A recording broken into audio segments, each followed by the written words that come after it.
be an internet signal, but I want to make sure. Derek, can you hear me pretty loud and clear? You're perfectly crystal clear, Brad. Sweet. Okay.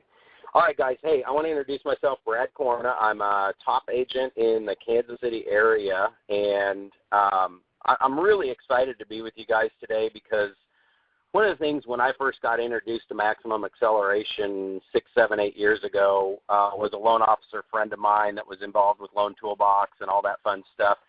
And one of the things he thought is, man, you could really bring some cool stuff to the table being a top agent, which is kind of, I sell about 100 houses a year, 80 to 100 houses a year. Actually, I'll take this back. Over the last 7 to 8 years, we've averaged 100 sales a year, and that's just regular residential resale. Now, the last couple of years, we dipped down close to the 80 mark. However, that's not because of the market or anything. It's because I started spinning too many plates.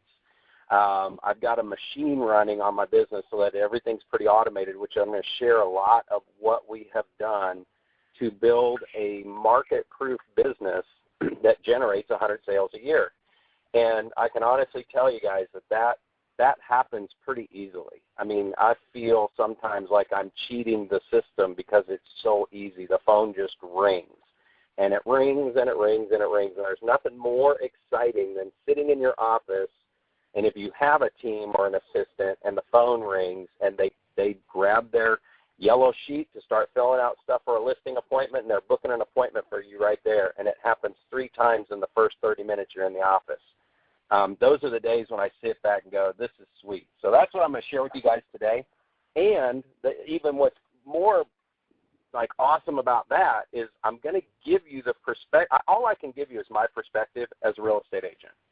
The great thing is, though, I've worked with a lot of top loan officers, and I've coached a lot of top loan officers through maximum acceleration, so I know how to translate what I'm telling you into your world so that you can actually do something with this.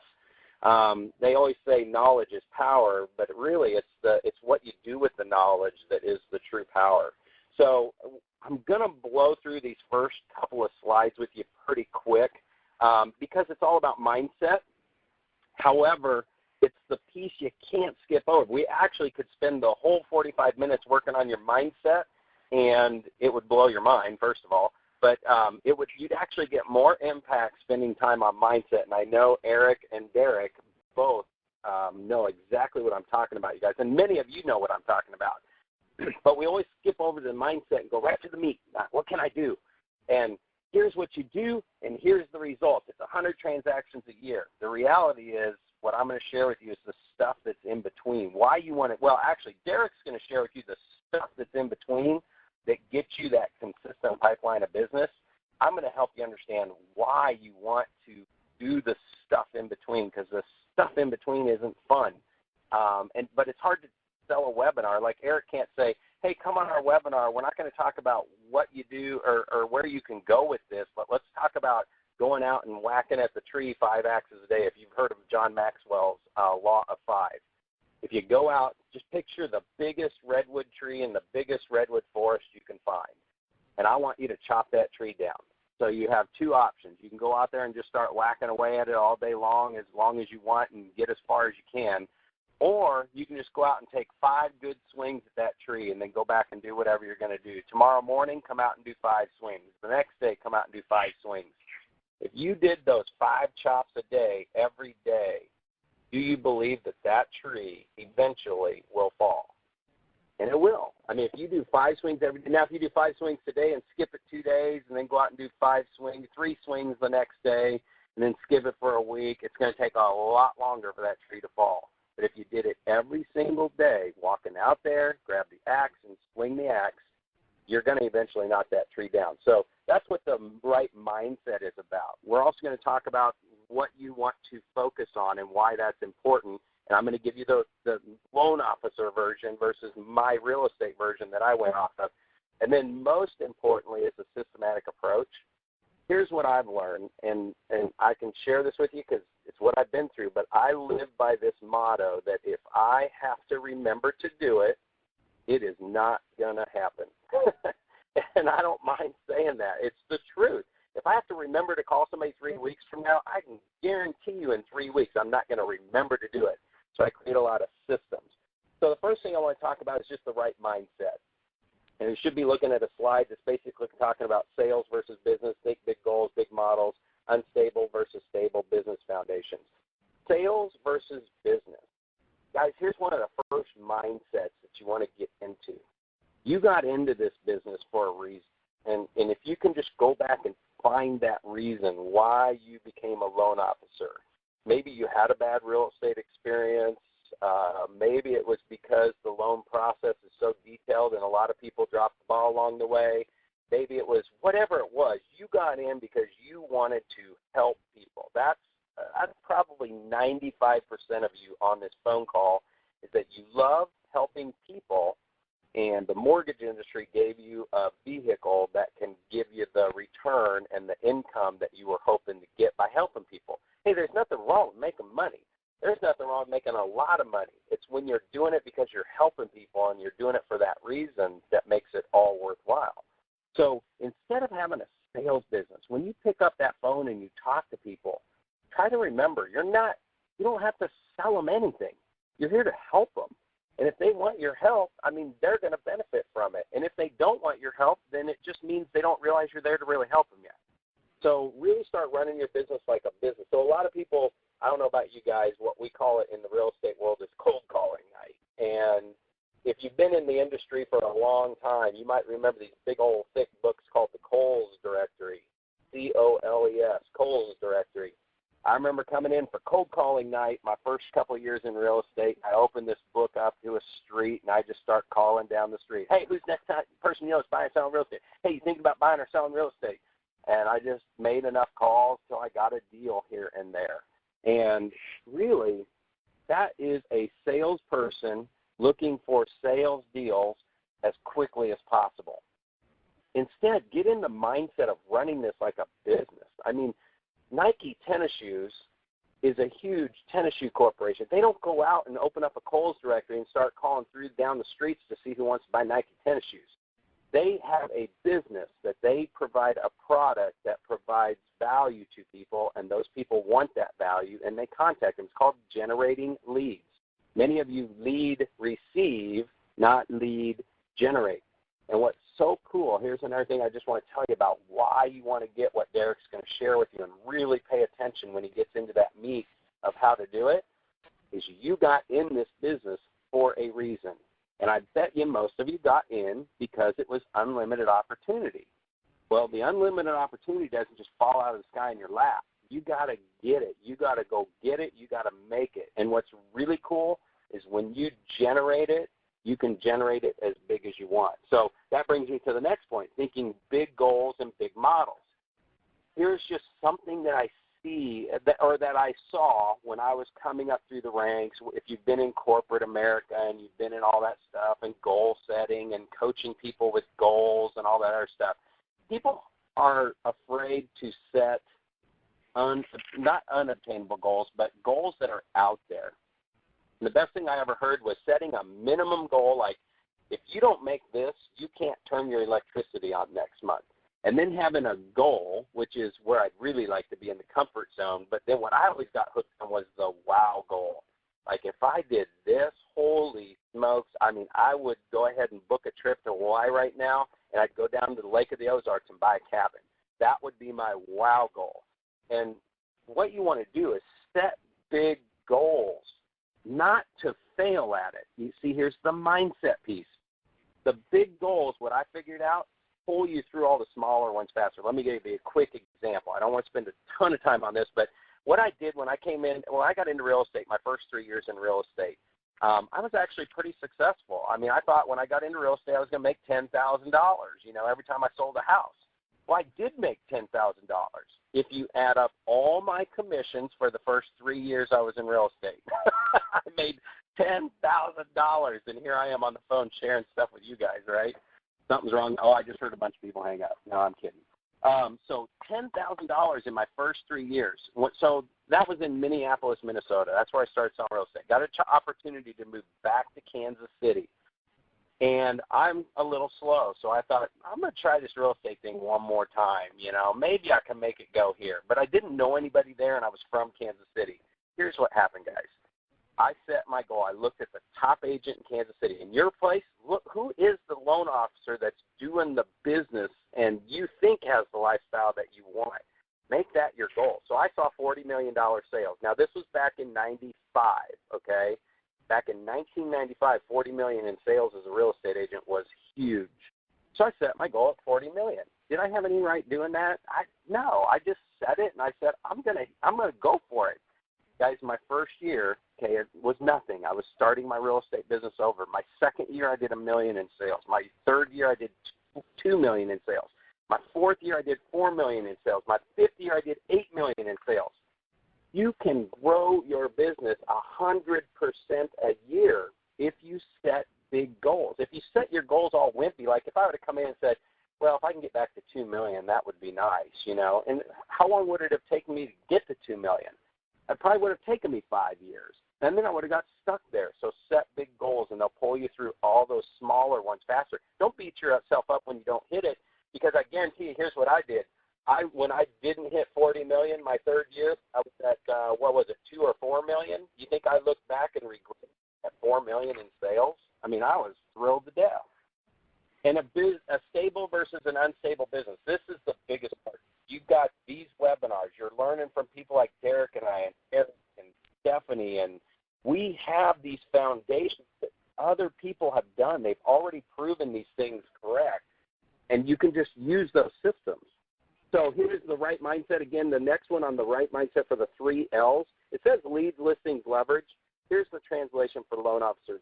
Leads, loan applications, and leverage. And basically what you're doing there is you're always focusing on leads. And this brings me to the next part, the 80-20 rule. 20% of your activities generate 80% of your income. Let me say that again, a little differently though.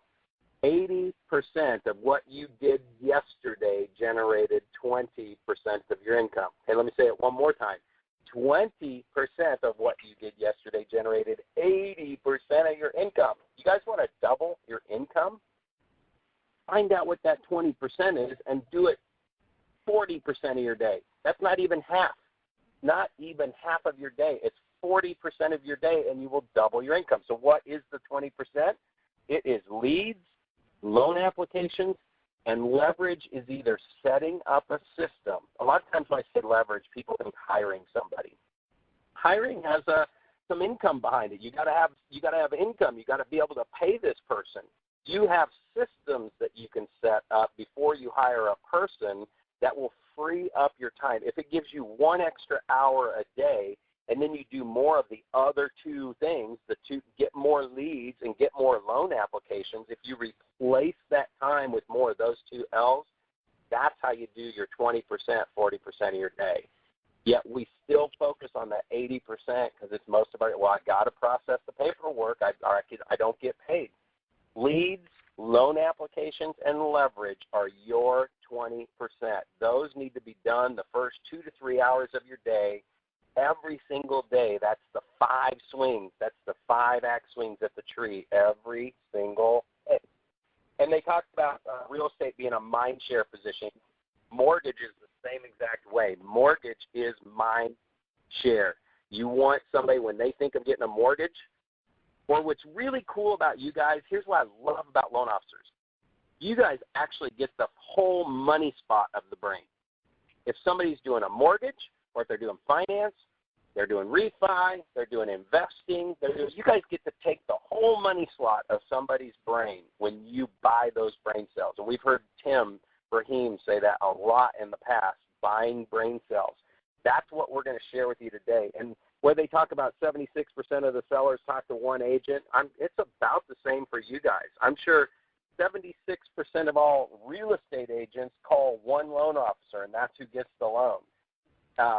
Probably about 18% might call a second loan officer. So if you're not one of the first 2 loan officers they think of, you're not getting the loan. So just think about that for a second. I'm going to share that as I wrap up my section here in the next minute or 2. The 4 laws that I live by is to really build a database, feed it every day. I love this thing from Michael Gerber in E-Myth Revisited. He basically said if your business isn't growing, it is dying. If your business isn't growing, it's dying.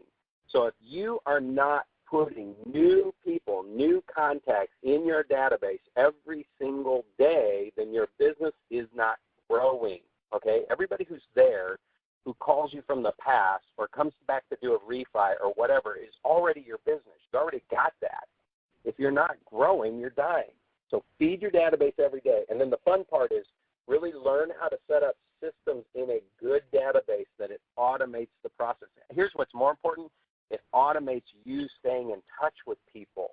And then basically just at that point, just deliver incredible service so it can come back and use you again. So one of the ways we do that is on personal touch versus mass marketing. Our brain, we have been brought up to try and get in front of as many people as possible, and the numbers will shake out and we'll have a successful business. One of the ways I know that I personally use that really helped me turn my phone into just a ringing machine to where it's just 100 deals a year. Every year I can pretty much count on it, is when we meet somebody, we hit them 8 times in 8 weeks and hit them with as many mediums as possible.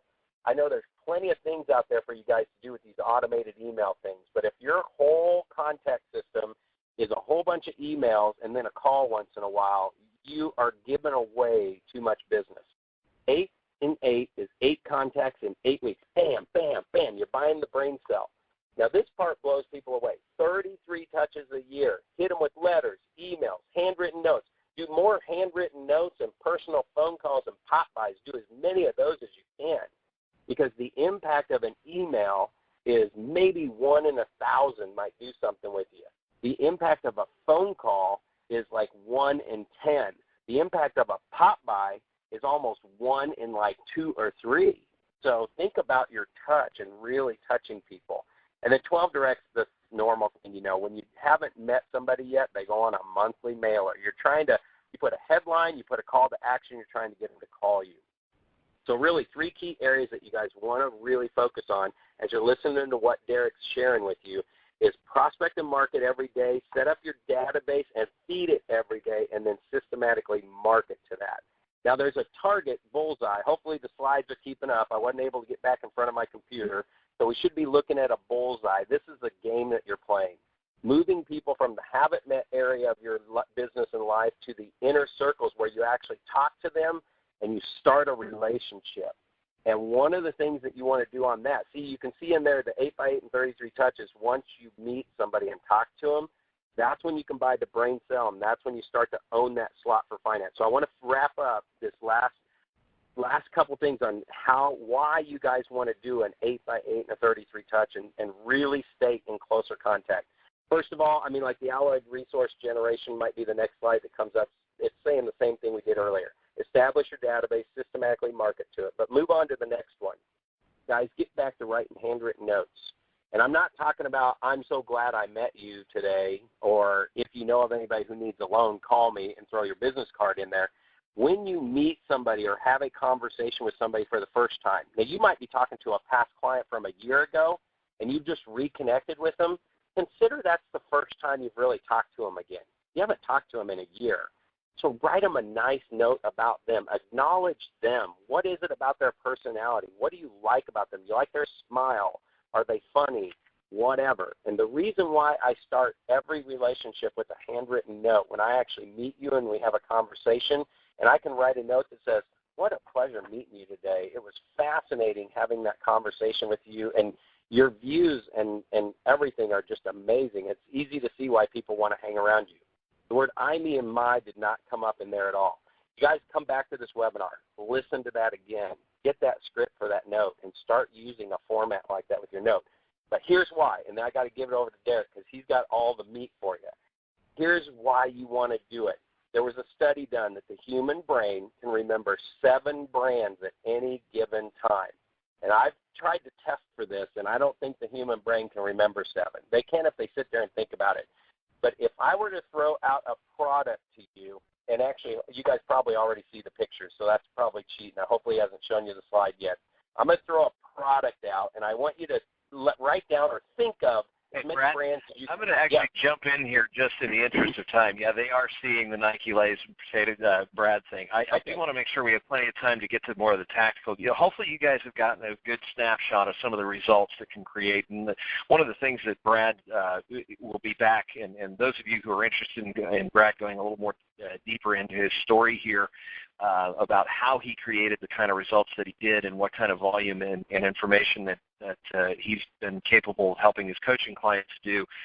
Brad will be back with us again on go to the website. I believe it's the 13th of, when is that next webinar, Brad? November 13th, Brad will be back with us going into a little more detail about some of his front-end lead generation systems. What I wanted to show you guys also is in the chaos and craziness of today's environment, one of the masters in our business of really maximizing every opportunity to communicate, find needs of people that we work with and the people that they know that have a need for a mortgage. It's really Derek Egeberg. And Derek, you've really made a practice of and built a very solid and profitable business by automating a lot of your in-transaction communication and marketing pieces. So why don't you jump in here and kind of kick into that kind of what do you do during the transaction to keep things flowing? I'd be happy to. Here's my takeaways. Brad mentioned that if you have to remember to do it, you're probably not going to do it. And I've got to be honest with you, I don't have enough time in the day, probably like everybody on the call. That was the reason I built a database, is I wanted it to automate some of the repetitive touch points. I don't want it to replace my relationships. I want it to simply foster relationships or augment some of my relationships. And when I got in the business, probably like most people on the call, your boss said, go find loans. Go get me a loan, and you get paid when you get a loan. But I really didn't know what I was out there hunting. I didn't have a system to do it. And so after a couple of years, I kind of felt like the screen, like Elmer Fudd, where I was blasting away, but I really didn't have any idea what I was doing. I was just out, quote unquote, looking for a loan. And that's what we did as humans. We used to hunt, and now we're agrarian. We grow our own food.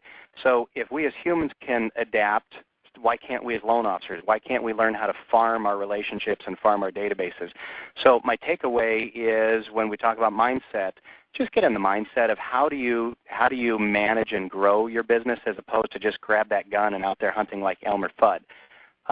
Communication to me is the farming. It's building the touch points. There's a statistic that says 80% of sales are made after the 5th contact. Well, then how do I get my database to help offset some of those contacts where I do have emails, I do have repetitive phone calls, and I do have letters going out to help remind me to make contact with people 5 times or more. Really, what are those key contact methods? You've got phone calls, you have emails, you have potential faxes if it's an office, you have personal letters, and you have potentially some well-planned gifts. If you start putting together a database, it doesn't need to be the Cadillac right away. You can start with the Chevy, if you will. And what I kind of did is I sat back and I looked at, from a mindset perspective, what do I want this thing to do when I'm done with it? Set that big, hairy, audacious goal that Brad talked about, but then dial it back and say, what do I need to start with? Well, I need a database. I need something to start dumping my clients into, whether it's the old Excel spreadsheet, whether it's I use ACT in my personal stuff. I know some people are very good with Goldmine, a couple people on the call here that I see that use Goldmine very effectively. There's a ton of different tools. It's just picking one and starting to use it and then starting to build these 5 different contact methods around it. My big takeaway was when I first started, if you can read the slide, and I hope everybody can, I did it wrong, and I started doing contacts the way I thought they should be done, but I didn't really look at how the receiver is actually receiving the contacts. And if you notice, the bunny on the left is a little upset with AT&T's quality, kind of like what our call started like. There was some miscommunication there. Whatever that technical glitch was, you heard it. But the guy on the right at AT&T, all they hear is, yeah, my reception is good, great, another satisfied customer. Make sure that your communication points, like Brad talked about, a handwritten card should be all about them. It's not about you. It's not about your business. It's all about them to foster that relationship. So as you start putting these touch points in, stop and think about what you really want them to see, think, and feel. The main thing I wanted to set up when I built my database was my in-process communication. I've carved it up into 3 pieces: a prospecting campaign when people are just into lead status, a closed client campaign when they're already done and closed. But the thing that I think helps my business the most is my in-process campaign. And you hear a lot of loan officers and a lot of companies talk about, we talked to our client 5 times, or we may touch them 12 times.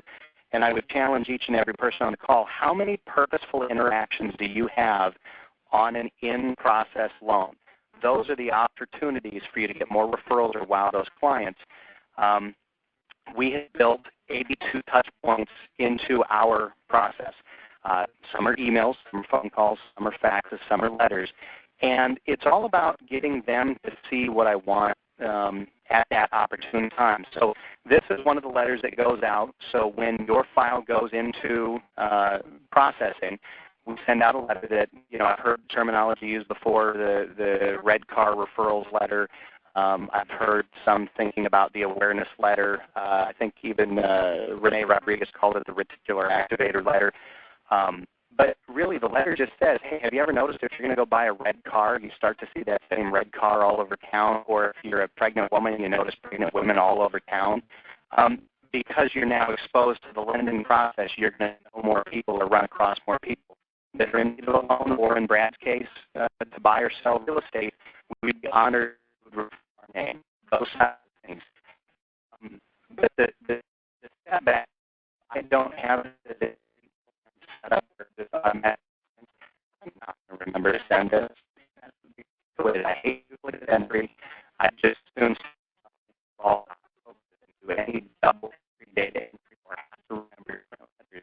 So it's how to put triggers or touch points, whether it's a ton of them or you start with 1 or 2. What are the repetitive things that you want your clients to get, and do they generate memorable feelings and memories for them, and do they present you with opportunities for more referrals? We do status faxes out of the system to our agents. Greg Frost back in the day talked about his action marketing plan, and this is just a direct result of that. I want both the listing and the buying agent to see that we have a routine method of communication that would just tell them when the appraisal is ordered, when it's received, whether we're in processing or under application. But I guarantee you nobody else in my market has faxes like this going to the buyer's agent or the seller's agent. And again, it's just a good opportunity for me. I know that I'm making my Tuesday status call, so my agents already know it. But when this fax rolls across their fax machine, every other agent in their office, big or small, starts to wonder why they don't get those communications from their personal loan officers. So again, the purposeful communication is I want the other agents in the office to be a little jealous of me and my service. Things like this, when your file goes to underwriting, you and I and everybody on the call understands what underwriting is. No consumer understands what underwriting is. It's this big vacuum hole in the wall that you dump their file into, and maybe it comes out on the other end. We purposefully send them a thing of microwavable popcorn with one of our stickers on it, and a letter that says, just sit back, relax. This is basically the final piece, and my underwriter will be signing off on your file in the next 48 hours. We used to send Blockbuster gift cards, but I'm sitting on about $350 worth of bankrupt Blockbuster gift cards. If anybody would like them, please raise their hand and I can have Eric send you one. But all joking aside, this is meant to make them joke or laugh just a little bit and have a uniquely different experience than what they had previously or all of their friends talk about. We do some closing gifts. The thing on the left is a date tray. Yuma, Arizona is the date capital of the United States. Everybody here knows what the jewel dates are. They're chocolate covered or candy coated, etc. A ton of stuff that goes in there. We also send out an address stamper, but the closing gift goes to their biggest place of employment. So if it's a husband and wife, if she's a nurse at the hospital and he's a singular employee, we're probably sending it to the hospital. If it's 2 very key opportune times to talk to people, we're going to send that to both of them. Underneath there, and I don't think we have a copy of that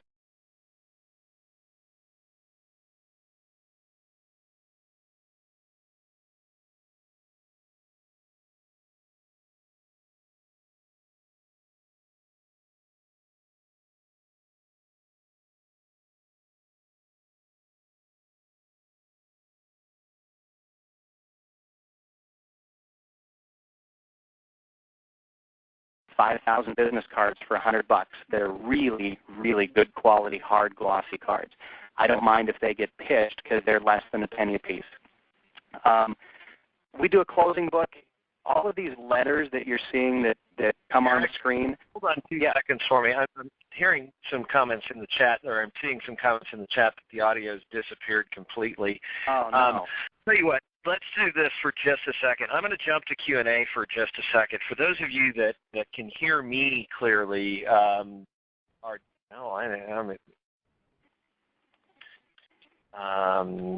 been able to hear you. It's kind of like the internet kind of squawking in and out. So, but I've heard Derek. Yeah, it seems like our conferencing system is having some difficulties. I've been hearing him go in and out periodically. Okay, so it sounds like we're both back. Derek, why don't you say a couple of things? Okay, the phone system. Well, I'll just back on. It sounds like. I apologize, guys. Sometimes these technical systems just are a challenge. There's nothing you can really say, but internet conferencing is fun. Let me just, again, go with then, because I don't know if maybe it's the storm and phone systems, etc. All of the letters, the very nice-looking, polished, professional letters that I have built, just automatically print. When my processor goes in and clicks the appraisal order date, that triggers my ACT database to print a letter. And the reason I bring that up is, again, you don't have to put 82 touch points in at the same time. You start with 1, you start with 5, you start building some systems. But in the end, if you said, Derek, you've got to remember to print 17 letters per transaction and mail them out at the appropriate time, I'm going to laugh, and I'm not going to do it because I'm busy enough, I have enough things to do, and that's not the highest and best use of anybody's time on the call, but it is the highest and best use of the relationship and the contact that you have at that moment. So I would challenge everybody to come up with what are those opportunities that you have to put something out there that nobody else is doing. We do a closing book. I know a lot of companies that give a copy of the appraisal. Well, you legally have to, but they also do a copy of the note and the HUD, the deed of trust. The letters like this cover, I have simply pre-formatted that when my processor clicks funded or my doc and funder clicks funded, whoever does on that particular loan, these simple letters print. My receptionist knows when these letters print, she goes, opens the file, gets a copy of the note, the HUD, the deed of trust, the appraisal, puts it in the binder, and then it's done. I don't have to think about it. I don't have to worry about it. Very simple to do. If I wanted to, the letters are there. It would take me about 3 minutes to go put this book together. And now I have one more purposeful, as Brad talked about, pop by. I can go stop to somebody's work and say, you know what, it was a pleasure doing business with you. I just wanted to take the time and put all of these important documents together for you. I would strongly encourage you to put them in a fire safe or a safety deposit box, because you and I know if you ever refinance or for insurance purposes, you're going to want a copy of all of these documents. It's a great way to create another purposeful piece of communication, but I don't want to have to take the time to put the book together. I have letters that go out after closing that, again, just simply remind people by now you should have gotten your payment letter. If you don't have your first payment coupon, give me a call. I'll be glad to help chase that down. Why am I doing that? Because I want to tee them up that I'm going to continue communicating with them from here on out. More importantly, why am I doing that? Because I want them to get 2 more business cards and hopefully give them out to their friends or family. We do another letter 60 days after closing, and it just continues. But if you notice, all of the letters of mine look and feel and are formatted the same. The color scheme, the formatting, everything I do, from my business cards to my website to the letters to the email templates that I have, all look and feel the same, because I know in the end people are going to have a hard time remembering who they did a loan with 5 or 6 years from now unless it's very, very memorable. From a database perspective, one of the coolest things I think I've ever done, and I've heard of some people now starting to pick this up, we do a lot for birthdays, and it's probably where I get the biggest bang for my buck out of the database. I have my database automatically email on the right. That is a reminder that goes out to my real estate partners or referring agents. So let's say it's Brad Korn's birthday in a week, and Eric Janesco is his real estate agent. 1 week from his birthday, Eric's going to get this email that says, hey, just so you know, it's Brad's birthday in a week. Here's his address. You may want to send him a birthday card, or here's his phone number. You may want to call him. Nothing confidential. I'm actually not giving the birthday. I'm saying it's in a week. and I don't want to give any more personal data, but I want to help my referring agents stay in contact with their clients because that doubles the chances I'm going to get them back. The one on the left, that's what most of my email templates look like that automatically trigger. But the day of Brad's birthday, he's going to get this email that just says, hey, just wanted to wish you a happy birthday on your special day. However, I also get an email in my database a week before, just like the agent does. I have my database email me tons of communication daily, and I want to remind myself to send a handwritten thank you card, not necessarily a generic birthday card. If I was going to send one, the one on the right is personalized to the client. I want that purposeful communication, but I also make a phone call.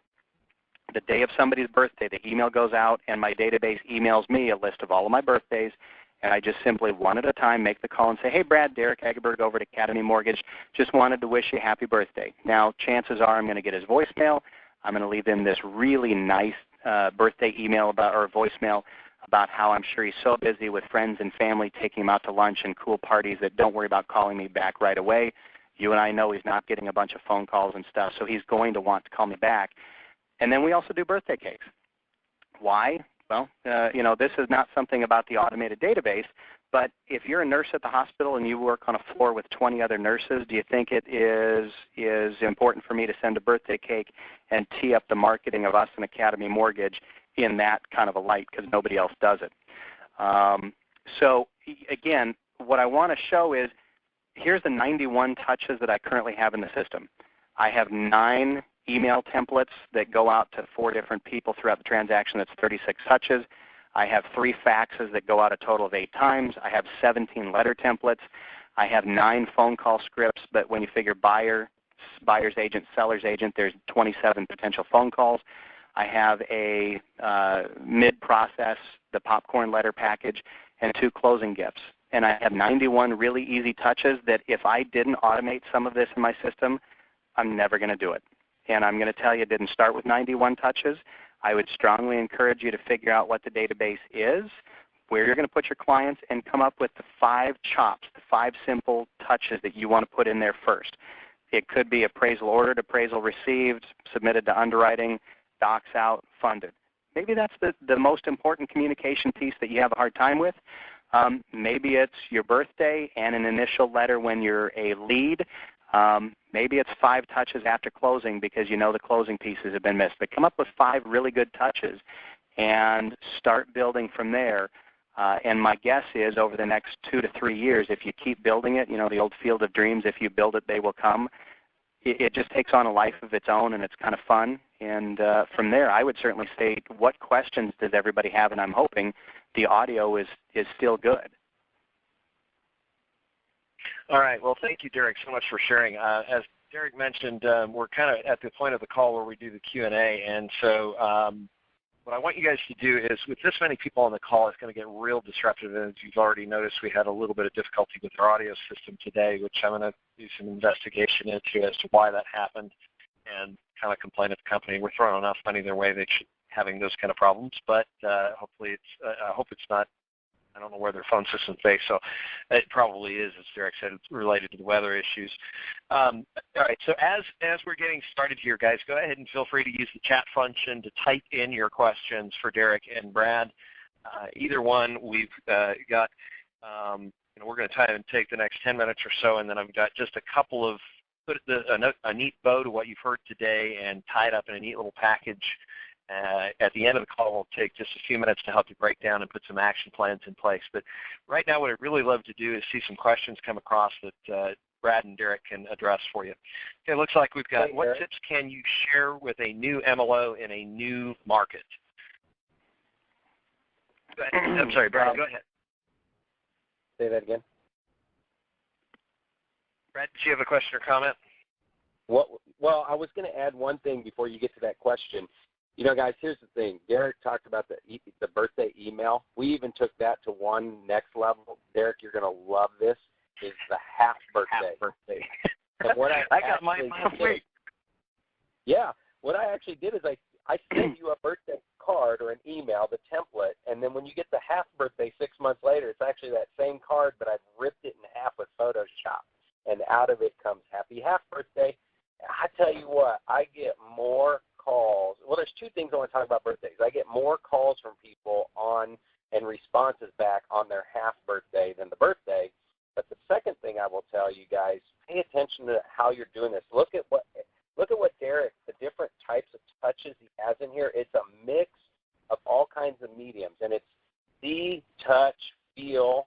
And I'm still working on a scratch and sniff mailer. We need to work on that, Derek, to where they actually scratch and sniff something so we can add smell into that sense for our touches. But with like Facebook, hundreds and hundreds of birthdays from Facebook. I could not tell you one person. I can't even tell you if my wife said happy birthday on Facebook, but I've got two guys that text me on my birthday every year, and I got one gal up in the Northeast that actually calls me on my birthday. These are just real estate agents around the country. I remember those three every single year. So I'll send you a cake, Brad. There you go. Since you do half birthdays, can we do a half a birthday cake? Yeah, I like you it. can. That'll work. To answer Antonio's question, though, what I would say is you heard Brad talk about how he started maybe a little bit incorrectly in his first market. I tried to market to way too many people up front, and I tried to be all things to all people. I would say purposeful communication, build the relationships built on trust and friendship first, and spend some time actually breaking bread with people. Go out, do lunches, do coffees. The minute you actually start going to lunch and coffee with people and learn about them and make it about them, you can do real well. The minute you try to become just a spam marketer, and that's what I don't want any of my database to look like, I want it to be purposeful communications at the appropriate point. If it's spammy and all about you, you're not going to do well. If you can build it on relationships and trust, and I think going out and targeting 5 new real estate agents, taking them to lunch, one Monday, one Tuesday, et cetera, through the week, and then the very next week follow it up with a cup of coffee is a great way to start. Hey, and let me throw in here too, Eric, before you jump in, because I got one more major plus on that too, and this is one of the things I coach people on.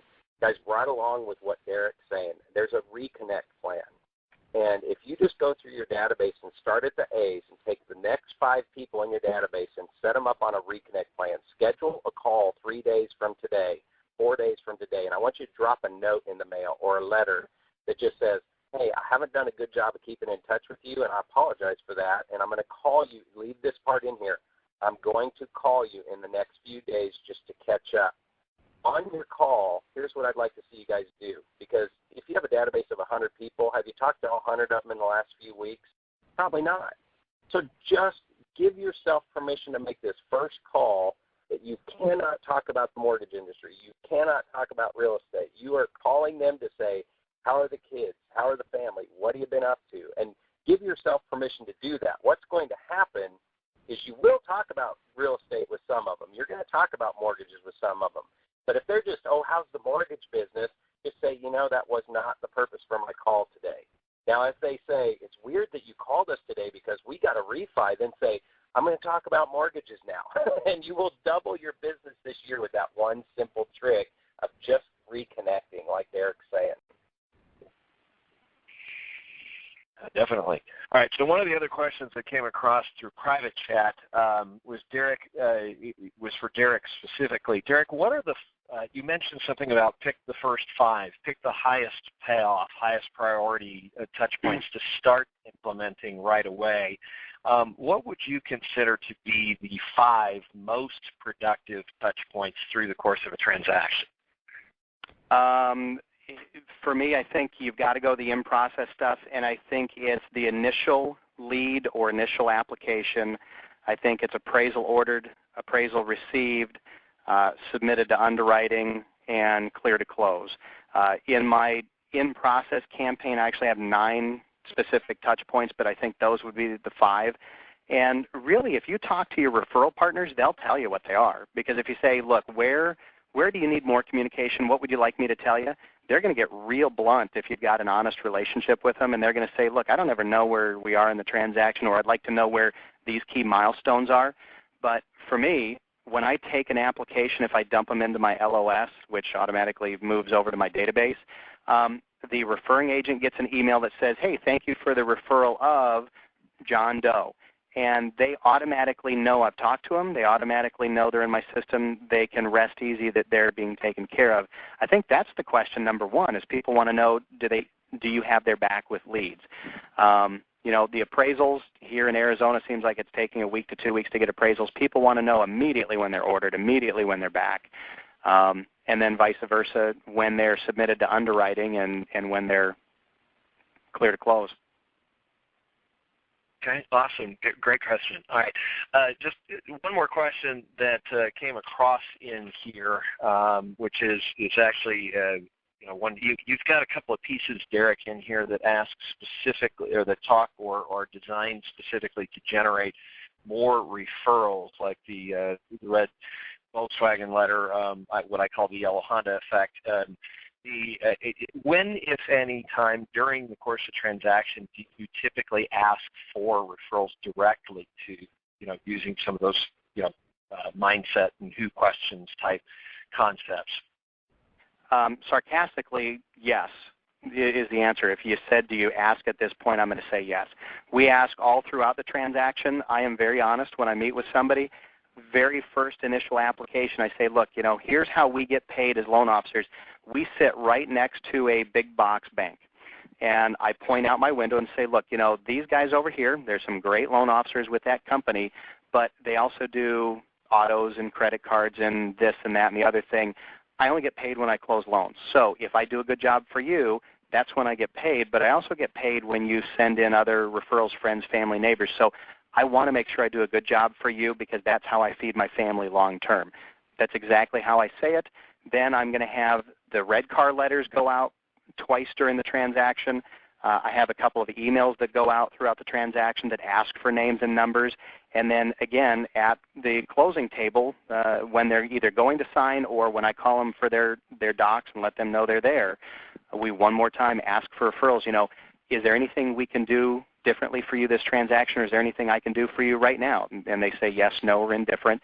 And then I followed up with, is there anybody you know who may need my assistance financing real estate or doing any refinance or even just kind of discussing credit with them?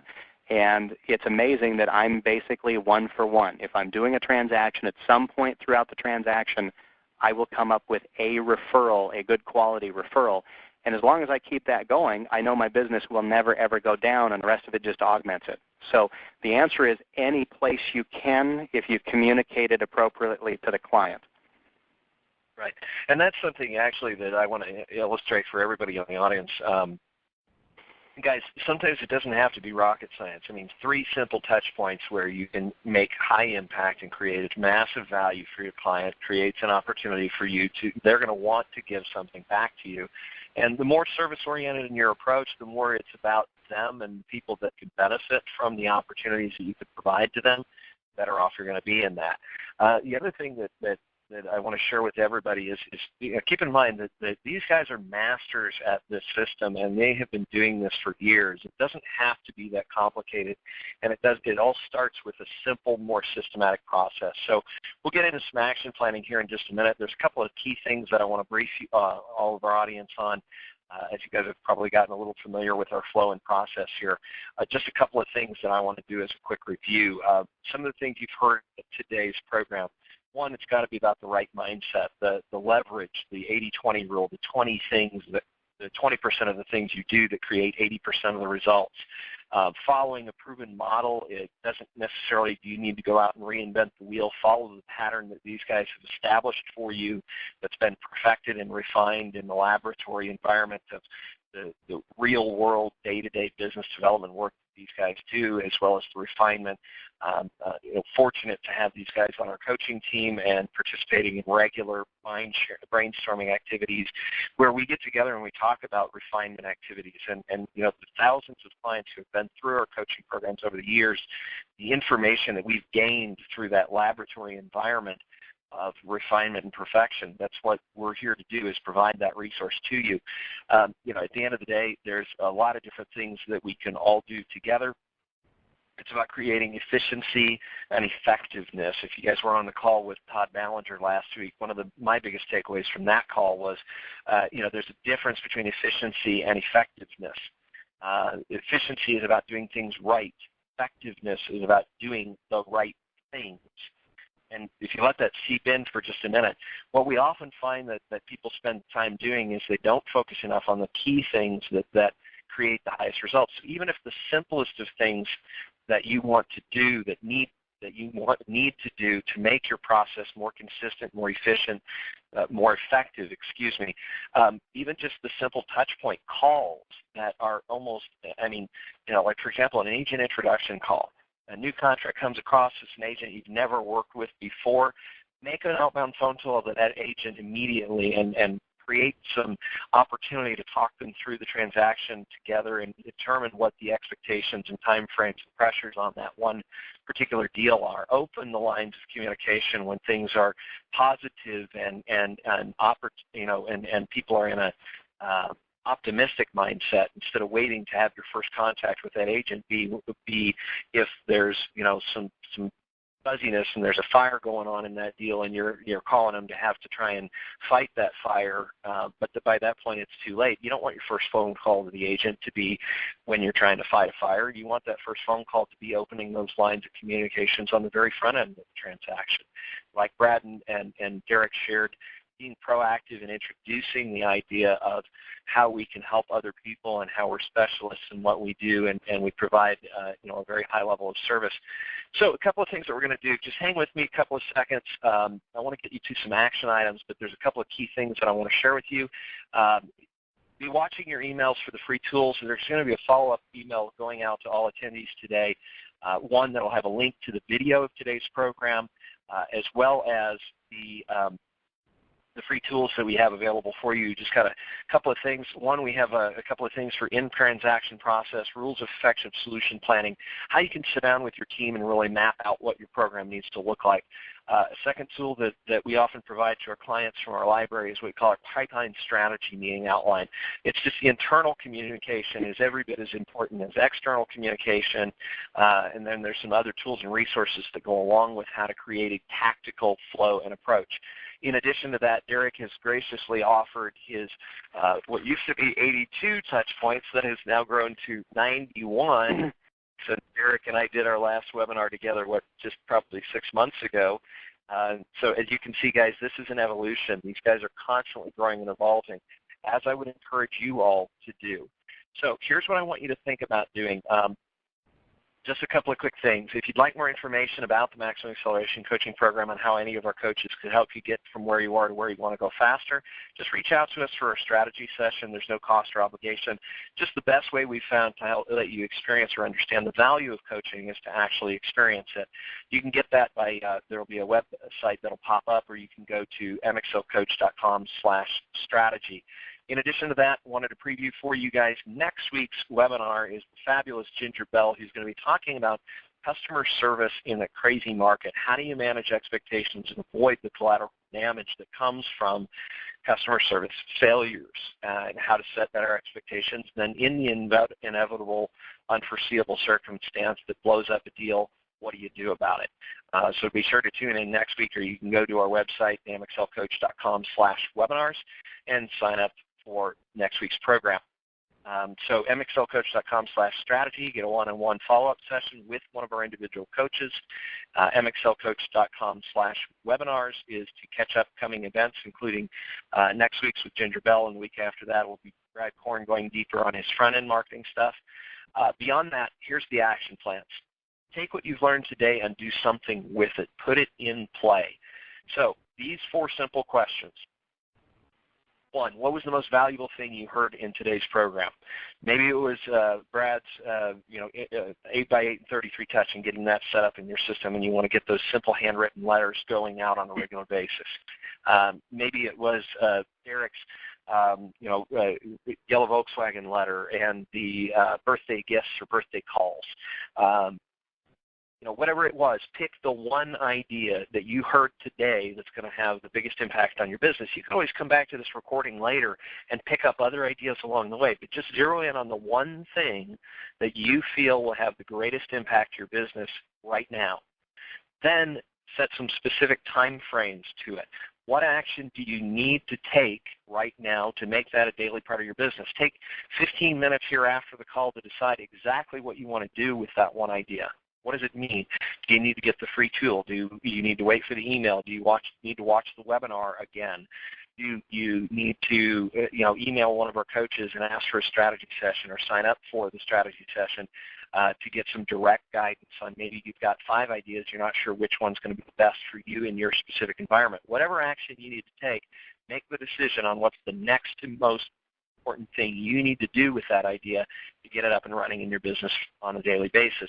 Then the third thing is decide a timeline. By when you want to have that action item implemented, and create some accountability for yourself by making a promise to somebody you trust and care about, or somebody who trusts and cares about you. It's real hard to. It's easy to break promises to ourselves. It's a lot harder to break promises we make to somebody else. So ask that person to be your accountability partner and to check in with you and give you that support and guidance that you need to make sure that you do follow through on implementing that idea. Other than that, guys, Brad, Derek, thank you so much again for joining us here today. I'm going to open it back up to you guys, let you any final comments, thoughts, ideas that you want to share with the group. Otherwise, we are at 59 and a half minutes on today's program, so if you can keep the comments tight. Otherwise, go ahead. Let's go ahead and Derek first here. Any final comments? Yeah, quite a bit in one quick sentence. Don't let what I've shown you scare you off from doing it. Start small and just get it done. I wish I had done this 5 years before. I heard Greg Frost and Tim Breen talk about databases and ACT way before I started, and I thought it was always this big overarching thing that I couldn't implement. And the minute you start doing it, like I said, it takes a life of its own on. And I can only imagine what 5 more years worth of clients into the database and having those routine touches would have done for my business. So just start. Don't let the polished image scare you away from it. It's actually not difficult to do. It really isn't. Real quick one. Guys, thank you again, Derek. Brad, go ahead. You can hear me, right? Yeah. Yes. Okay. Guys, you're not going to master this stuff from this one call. Okay, if you go connect or add 5 today, 5 tomorrow, 5 the next day, that's 5 days a week. That's 1,200 people a year.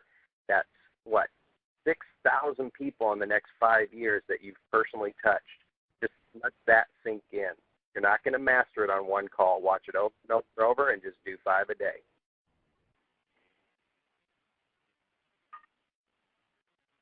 Awesome. Did everybody fall out of their chair?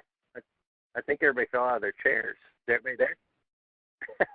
No, I think we've got some people who are going to be hanging around for a little while, scratching their heads, going, "Oh wow, wow, what a wealth of information in what a short period of time." Again, thank you to our presenters, Brad, on behalf of the rest of the coaching team and on all of our webinar members. Thank you guys so much for being willing to spend the time with us here and share some really great information and great strategies with the audience. I really do appreciate you guys tremendously. If there's anything we can do for you, again, that's the whole intent of this webinar series, is to get you guys power-packed information that you guys are going to be able to take and immediately implement. Brad and Derek, I don't want to take up any more of your time, but thank you once again. You're welcome to jump off. I'm going to hang loose for just a couple more seconds here on the webinar. If anybody does have any final questions, or if you would like to go ahead and request one of those strategy sessions immediately, I'm going to leave the lines open for about another 20 seconds.